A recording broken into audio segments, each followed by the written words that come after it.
Right, so we are going back to our book. We're on chapter 25. We've just left Boom Boom, who was trying to get Silky to be the fairy on the top of the Christmas tree. The children are now trying to escape. They need to be turned back into normal so they can get to the faraway tree and back to their normal lives. So chapter 25 in Santa Claus's castle. Joe got to the car first. "Quick," he cried. "I can hear Boom Boom coming. He must have got free." So he had. He appeared at the door of his peculiar house, and they saw that he had freed himself by cutting his beard short. He did look strange. The toy rabbit revved up his car, and it shot off almost before Saucepan was safely in. A kettle flew clanging down the road, and Saucepan groaned. "Well, thank goodness that kettle's gone," said Joe. "It can't stick into me again. Oh dear, I feel I want to turn head over heels." "Well, you can't," said Moonface firmly, "unless you want to be caught by the Boom Boom fellow. Here, Saucepan, hang on to Joe and stop him turning head over heels in the car." It was difficult to stop him, but they managed it. After they'd gone a good way, the rabbit stopped the car for a talk, and Joe took the chance of turning about a dozen somersaults. "You know, I think you should go to the land of Santa Claus," said the rabbit. "I do, really. Not to give him Silky, of course, that would never do, but to tell him that you aren't toys and to ask him if he can stop you being what you're not." "Well, that's a bit muddling," said Moonface, trying to work it out. "Yes, it seems a good idea. After all, he deals in toys, doesn't he? He must know them very well. He'll be able to tell that we're not real toys, and he might help us." "We know he's kind," said Silky. "He's so fond of children. Let's go to him. How can we get there, though? This land may stay at the top of the faraway tree for some time, and the land of Santa Claus may not be the next one to arrive." "That's true enough," said the rabbit. "Actually, the next land on the timetable is the land of Squalls, which doesn't sound too good, but I'll tell you what I can do for you." "What?" asked Joe. "I can drive you to the next station and put you on a train for the land of Santa Claus," said the toy rabbit. "I happen to notice that some trains there do go to his land. What about it, friends?" "Oh, a very good idea," said everyone, and off they went. They came to a funny little station after a while, and they all got out. "I wish you could stay in my land forever, Silky doll," said the rabbit to Silky. "You really are the prettiest thing I ever saw. But there, you'd be unhappy, and I couldn't bear that." "I'll write to you," said Silky. "Oh, will you really?" said the rabbit. "Oh, do you know, I've never had a letter in my life. It would make me feel important. Look, there's a train in." "Wow, this train's going to the land of Santa Claus. What a bit of luck," cried Moonface. "Goodbye, rabbit. You really have been a good friend. I'll write to you." "My goodness, fancy me getting 2 letters," said the delighted rabbit. "We'll all write," said Joe, shaking his furry hand warmly. "Goodbye, it's been lovely meeting you." Silky gave him a kiss, and he nearly cried for joy. "Oh, I've never been kissed before," he said. "Never! A kiss! And my letters! My goodness, I am a lucky rabbit." They all climbed into the train and waved goodbye. "Oh, nice fellow, that rabbit," said Joe. "Well, we're off again. I wonder how far it is." And there's a picture.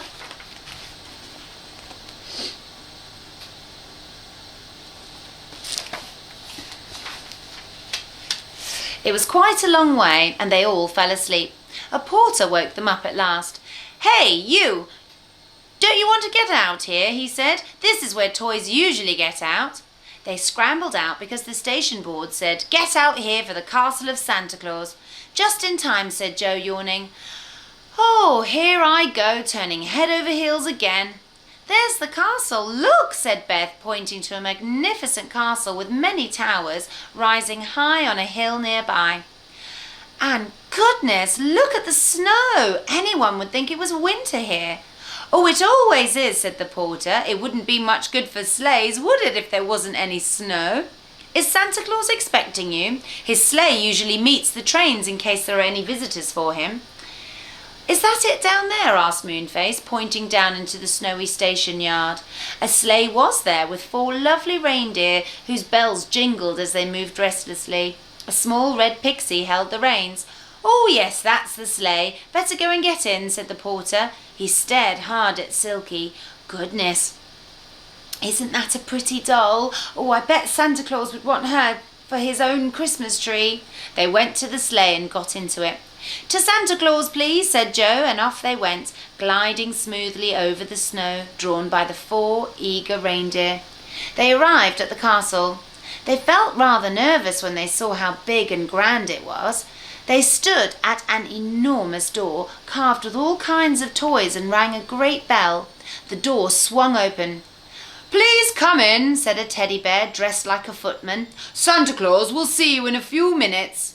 They went into a big hall and then into a great room where many little pixies and goblins were at work. "You might like to look around whilst you're waiting," said the bear footman. "You'll see the pixies painting the dolls' houses, and the goblins putting growls into us bears, and you'll see how the somersaults are put into the clockwork clowns." "Oh, I don't want to see that," said Joe, feeling at once that he wanted to go head over heels again. He turned a few and then stood up again. "What are those pixies doing over there?" he said. "Putting the hum into tops," said the footman. "But don't go too near. One of the hums might get into you by mistake, and that is such a nuisance, you know." They stood at a safe distance, watching. It was very interesting indeed. So many things were going on. There was so much to see and hear that they almost forgot that they were toys themselves. "How's your growl, Bear?" said a little pixie, running up to Moonface. He pressed him in his middle, and Moonface growled deeply. "Grrr! Leave me alone! I don't like people doing that. Grrr!" "Look! Oh, look! Isn't that Santa Claus himself?" cried Beth suddenly, as a big man came into the room dressed in bright red. He wore a hood trimmed with white, and his jolly face had eyes that twinkled brightly. "Oh, yes, it's Santa Claus," said Joe. Santa Claus heard him and came over at once. He looked in surprise at Silky. "Why," he said, "where did you come from? You weren't made in my castle by pixies and goblins. You are the loveliest doll I've ever seen. Oh, I've a good mind to keep you for myself and put you at the very top of my own big Christmas tree." "No, no, please don't," said Silky. Santa Claus looked down at the others. He seemed puzzled. "Where do you all come from?" he said. "I am quite sure that I have never had any toys made like you.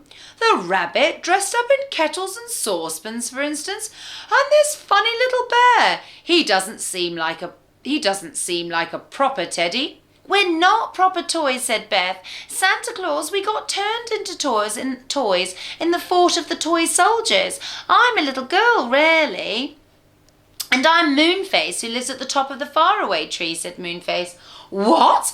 The famous Moonface, who has a slippery slip in his room going down the tree from the top to the bottom?" cried Santa Claus.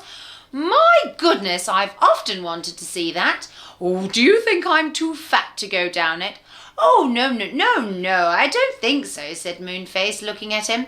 "I could give you 2 cushions to sit on instead of 1 if you'd like to come now. You can go up and down the faraway tree as often as you like. We'll haul you up in the washing basket every time you arrive at the bottom, and you can slide down again from the top."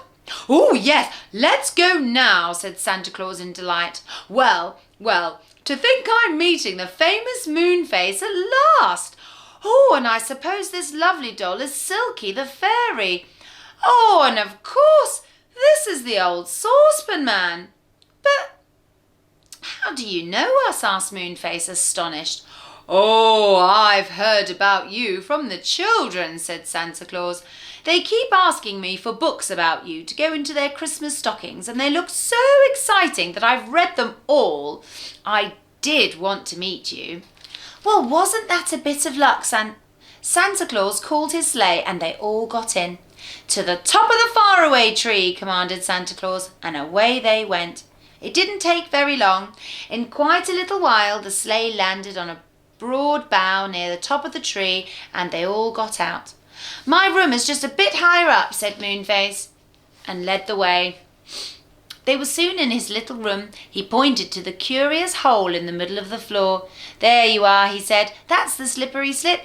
It goes round and round from top to bottom of the tree, and you fly out of the trapdoor at the bottom and land on a soft cushion of moss. Oh, splendid, said Santa Claus. Will somebody else go first, please? Goodness, it's exactly the same as I read about in the books. Do you think you could just change us back to our ordinary selves? Asked Joe, afraid that in his excitement Santa Claus might forget to do what he so badly wanted. I feel as if I'm going to do somersaults again, and I don't want to turn head over heels all the way down the slippery slip. Change you back? Oh, yes, of course, it's easy, said Santa Claus. The slippery slip is just the right place for a spell. Shut your eyes, please. They all shut their eyes. Santa Claus touched each one gently, chanting a curious little song. Go in as you are, come out as you were. Go in as you are, come out as you were.